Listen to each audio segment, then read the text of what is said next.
Greetings, dear ones. I am Kryon of Magnetic Service. In this particular week, we again examine perceptions and paradigms. And we encourage everyone listening to understand one premise. The shift that is going on this planet is one of consciousness, period.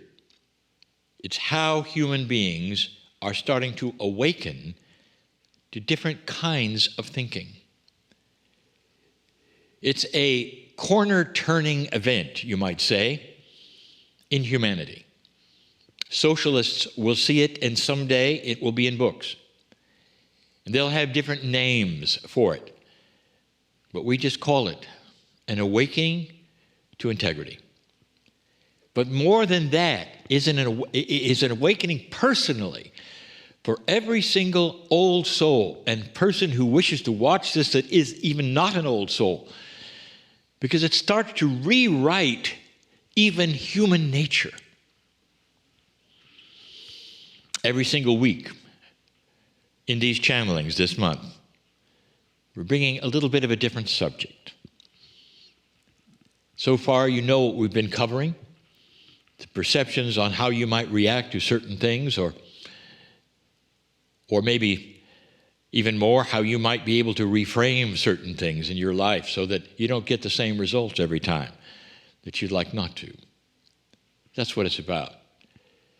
Is it possible that this awakening that is going on the planet, this elevation in consciousness that even is slight, is it possible that it could help with individuals and their lives and the things that you experience every single day? We keep speaking of a worldwide event, this shift. And you've got to see it in many ways. It's different from your grandfather's world, dear ones. Very different.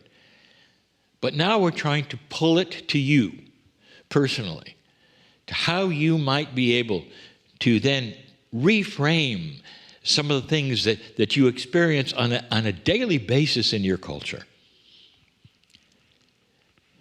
One of the biggest ones that you all have at some level is fear.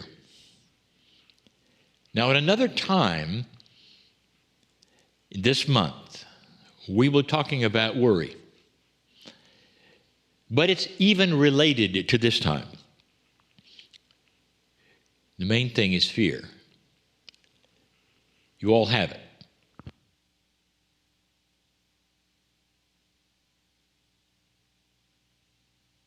You all have it. Now, there will be some who say, I don't have that, Kryon. Yes, you do. You all have a certain amount of fear, because that keeps you from jumping off a cliff, for instance, or being cognizant of stepping off a curb.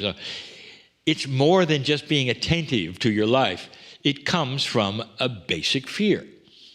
But that kind of fear is survival fear.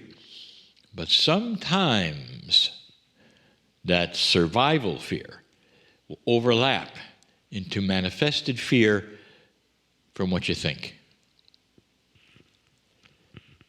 Every single one of you has a program.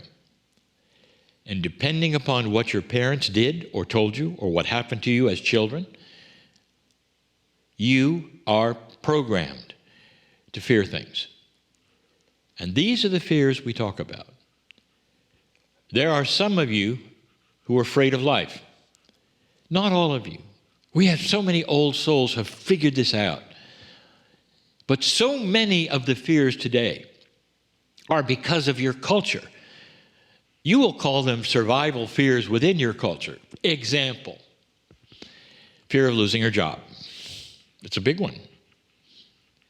Fear that your children will have an accident when they leave for the day, whether it's school or something else.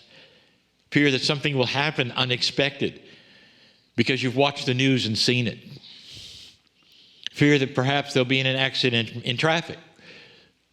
And so every time they walk out the door, there's fear.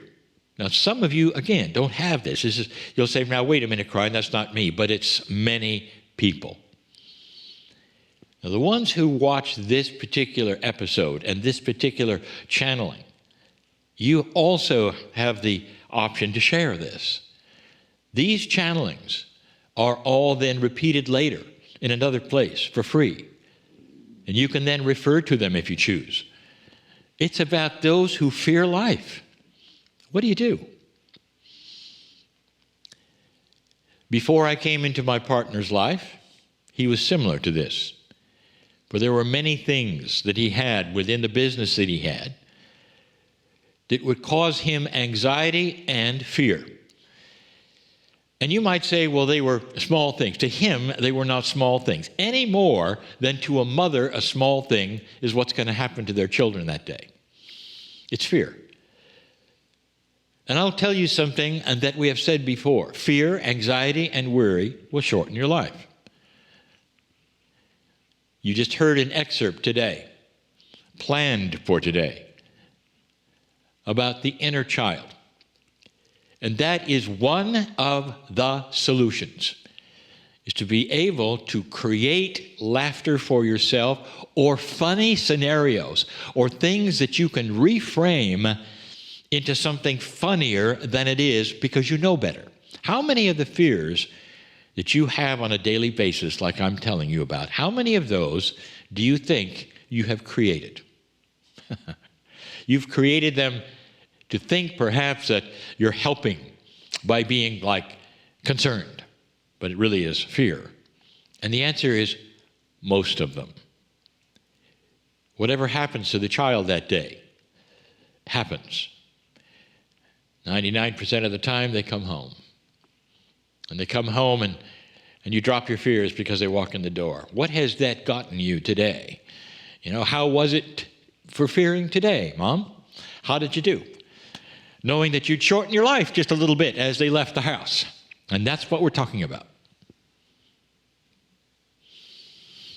My partner has done something when he found out this truth, that most of the fears he had were manufactured by his own consciousness of things that he was afraid of because he was told to be afraid of them, or because he projected what might happen that day. And what he did was to first, number one, recognize the fear. I'm afraid. Or, my goodness, I caught myself complaining about something, but really it's a fear. What if that happens? Oh my goodness. You get together with other people and talk about, oh my goodness, what if that happens? Now that's a shared fear. We're able to get together and have a fear committee. And some of you do that as well. And that just enhances the fears. My partner did something. And that's this. When he recognized the fear, he gave it a personality. And the personality was the fear of the big ball of fire in the Wizard of Oz movie. That's fearful. The big voice that pounded out from the walls in the Wizard of Oz movie when they met the wizard and then they found a man behind the curtain. It was just this little man, and he turned around and said, pay no attention to the man behind the curtain. And it was funny. And every fear from then on, he saw as a joke. He said, I see you there. You're trying your best, aren't you? Ah, yeah. I know I manufactured you, but it's really kind of cute. You're pretty small. So why don't you just go get in the back seat for a while? I know you're there. I can't really totally get rid of you, but I can sure make fun of you. And it worked. It worked for him. Every one of you has a process of reframing that which you yourself have manifested into a false fear. Wait a minute, Kryon. Are you saying we shouldn't be concerned when our children... No, there's a difference between being concerned and being afraid. And that's what we're talking about. Are any of you in constant fear over something? The loss of this or that? Or worrying that this is going to happen because it happened before, or your dad or your mom said it might happen? Do you realize what you've just done? You've etched a program into your own mind, and now you're working with it. And when I say working with it, You're manifesting it, you're massaging it, you're telling others about it, and there it is. And it's fake, completely. Reframing fear is the subject. That is a new paradigm for so many of you to hear this. First, recognize it, and you will. It'll come flying out of your brain and out of your mouth, and you'll go, oh, that's me. I actually was programmed to fear this because of perhaps I was told to, or perhaps I had friends that had something happen. It is reframable. You can work with this, dear ones. This is a new tool for an awakened soul. You chose to fear, you might say. Now you can choose not to. The choice is always yours in this life of yours of awakening. What would happen if you loved the fear? And you would say, oh, maybe that's going a little too far. And yet, that is what many have done. They throw love at it because they recognize it first. They throw love at it, and it goes away snickering and saying, well, I tried. Maybe next time. And you go, try again, but you won't make it. This is the answer. The inner child, don't lose it. Don't lose it, because that's going to be needed. That's going to be needed when you take away fear. I am Kryon, in love with all of you. There are so many new tools, dear ones, that'll help you to live longer. And so it is.